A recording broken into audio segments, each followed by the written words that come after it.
নমস্কার, কেমন আছেন সবাই? নিশ্চয়ই ভালো আছেন। তো আমি চন্দনা, একটি নতুন ব্লগে সবাইকে স্বাগত। দেখো, সকাল থেকে এখানে আমরা এই হসপিটালে গেছিলাম ডাক্তার দেখাতে।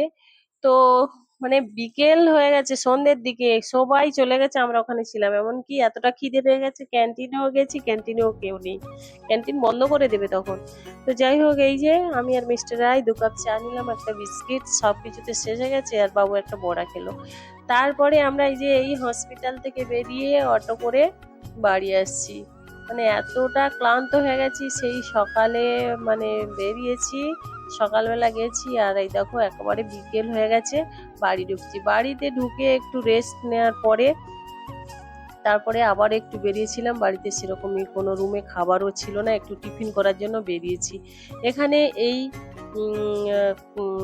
ওই যে কর্ন, সুইট কর্নটা খেতে কিন্তু খুবই ভালো লাগে, আর খুব মিষ্টি এই সুইট কর্নটা। এই দেখো, এই যে বয়েল করে দিচ্ছে। তো বাবুও খেতে খুব ভালোবাসে, মিস্টার রায়, আমি, বাবু তিনজনেই নিয়ে নিয়েছিলাম।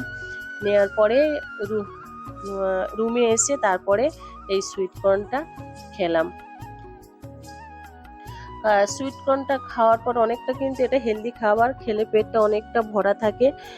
তো যাই হোক, বাবু কি দুষ্টুমি করছিল বকছিলাম।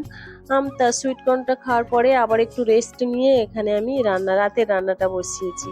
সারাদিনের ক্লান্ত শরীরে কি কি রান্না করলাম এখানে দেখো। এই যে এখন এই যে সবজি করছি, আর সবজি মানে ঢেঁড়স আলু এখানে ভাজা করছি। আর প্রতিদিন এখানে তো মানে ডিমটা খাওয়া যায়, মাছ তো কিনলে কোন সময় ভালো হয়, আবার কোন সময় গন্ধে খাওয়াও যায় না।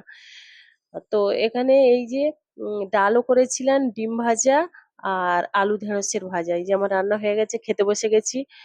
তো কেমন হয়েছে অবশ্যই বলো। এই খাবারটা যেন মুখে অমৃত লাগে, আমাদের খুব ভালো লাগে নিজের রান্না খাবার, বাড়িতে রান্না করা খাবার। তো চলো খাওয়া যাক, আমরা খেয়ে নিই। তাহলে ভিডিওটা কেমন লাগলো অবশ্যই কমেন্ট করে জানাও। ভালো লাগলে কিন্তু একটা কমেন্ট, সাবস্ক্রাইব করে ফলে পাশে থেকো। চলো তাহলে দেখা হচ্ছে নেক্সট ভিডিওতে, সবাই ভালো থেকো।